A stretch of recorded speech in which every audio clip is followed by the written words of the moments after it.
known someone or have someone in your life who was disproportionately affected by cannabis laws at some point. And yeah, that also the sales of each jar, $1 of it goes towards the Unbound Visual Arts program. So that's really the effort they've been making that I find quite admirable, actually. And I love that Mayflower is reaching out to all these different communities, because cannabis, it's very individualized for different communities. I think it means different things to different people. What do you think the role of cannabis is in the trans community? I think that now it's becoming more available and becoming more legal, and we're seeing these dispensaries show up, in the LGBT community. I think there's always been some dual effort in advocating towards LGBT rights as well as cannabis legalization, because I think since the 2000s, we've sort of seen people combining the two, trying to destigmatize them as being like counterculture. So within the LGBT community, I think a lot of people, have known to use it to treat symptoms of HIV and AIDS in the past. It's been viewed as something of an alternative lifestyle that's more widely embraced by that community in general. And just that, it's known that it's widely used by people of color, and that those individuals have had to unfortunately suffer disproportionately to bring this plant to a place of legalization. So I feel that in a community now that we're having it become legal, it's really important to kind of give back to the communities and help out the individuals who have had to suffer from it.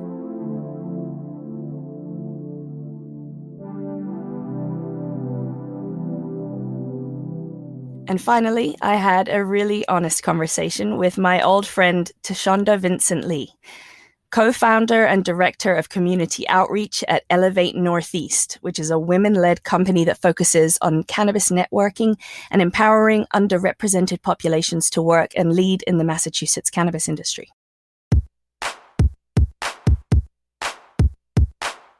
So, TaShonda, I don't know if you know this, but when I first moved to Boston and wanted to get involved in the Massachusetts cannabis industry, you were the first person I approached on this whole side of the country about cannabis. You were the first person that I talked to. It was at a NECAN event, and you were at the Education Village. And I heard you speak about what you were doing with Elevate. And some other things that you've been doing in the community. And I felt your passion so strongly about cannabis. I was like, this is the person I need to know.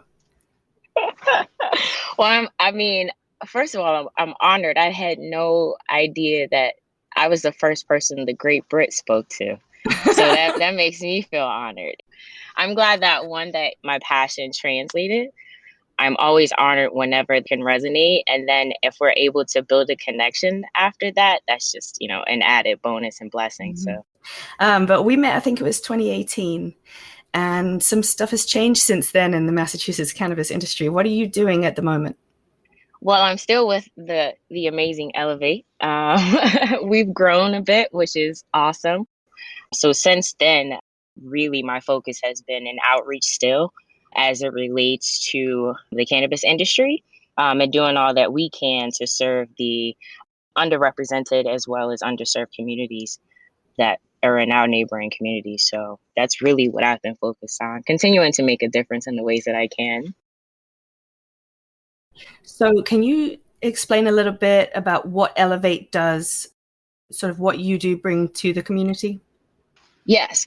So Elevate is a nonprofit organization, a 501c3, and basically we're focused on professional networking, education, as well as community outreach. And we're sort of this unique intersection of all of those who are in the industry as like owners and operators, employees, etc. And as those who are interested in learning more and also getting involved in the industry. What's unique, though, about our organization is that in addition to just expanding and growing the industry, being that it was so brand new. What we wanted to do and make sure that we were focused on was actually servicing those that have suffered the greatest harm to the war on drugs, especially as it relates to cannabis. So we wanted to make sure that we were doing all that we could to empower and to elevate our members of our LGBTQIA plus community, as well as our BIPOC community, as well as our veterans. Speaking of all this awesome work that you're doing to make sure that the Massachusetts cannabis industry specifically is looking more diverse and inclusive, how is it looking at the moment in the industry? I'm scared to ask that question. Not your face as is telling me. No, good. I'll say this. I'll say that there's still a great need for the work that we do. You know, plainly stated, there's so many barriers as it still relates just individually, especially when you consider communities of color, especially when you think about the fact that we're coming out of a pandemic, especially when you think about all that we've been going through politically. When you have so many, I think of it like competing priorities, right? When you have so many competing needs, sometimes you're doing the best that you can to put the resources that you have where they immediately need to be, while you're continuing to work to gather and to generate additional resources so that way you can actually provide the attention and all of the resources that are necessary to be successful. Mm-hmm. So I feel like that's still where we are. It's still, the beginning of this industry, right? It's still pretty new. Cannabis is still not federally legal. So we're still dealing again with this very sort of, I like to say, in betwinkle stage. I mean, there are a lot of folks, who are risk adverse. There are a lot of folks who are still misinformed to this point. There are still folks who don't necessarily have access in their communities to the actual research proven information that exists regarding the plant. As far as your own experience goes, as a lesbian woman of color, how do you feel seeing that lack of representation in the industry as it has grown over the last few years?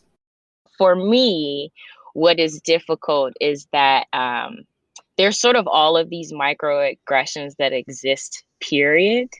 And when I show up in a space, it's not like you can look at me and tell like what my sexuality is, but you can readily see that, one, I'm African American, and two, I'm a female. Mm-hmm. So for me, I never know exactly, like why something worked out or why something, didn't necessarily work out, or why I don't necessarily have a specific access or resource that I'm seeking despite all of my efforts.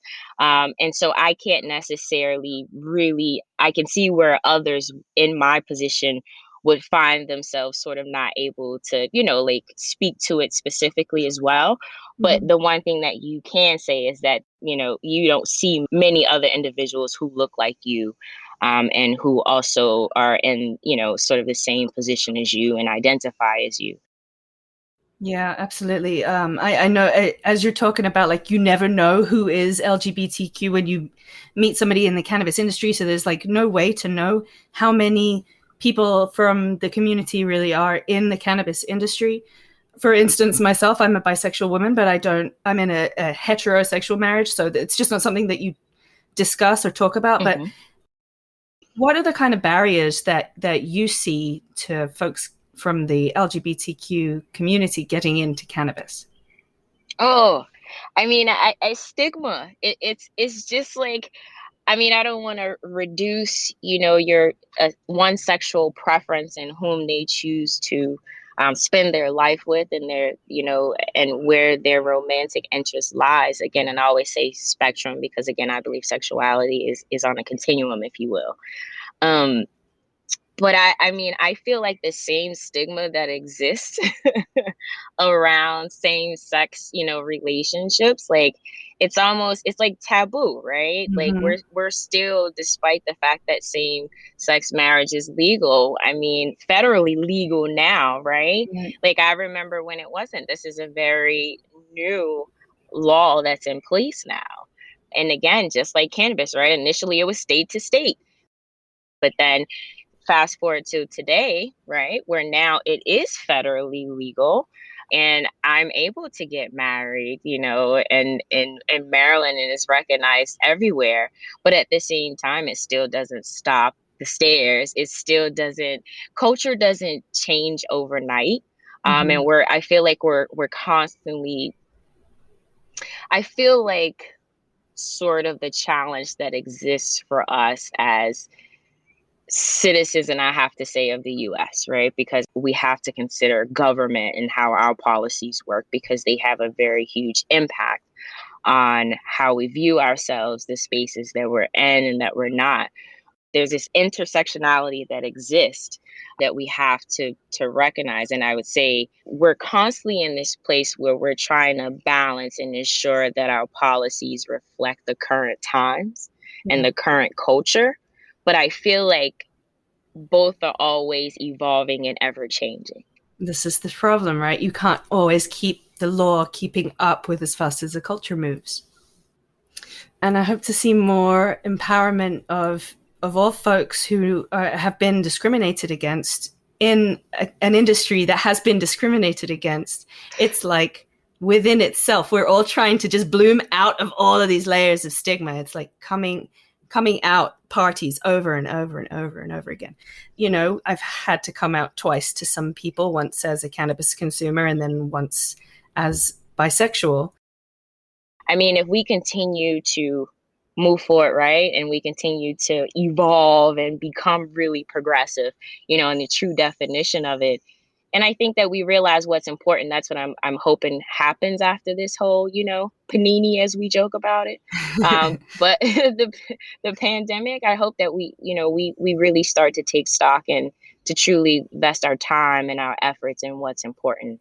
And that's one that's truly important, is making sure that, you know, until everyone around us feels comfortable being who they are and accepted for who they are, I think we're going to continue to face the systemic and societal challenges that, you know, we have. So I'm Yeah. hoping that there's some positive that comes out of this, you know?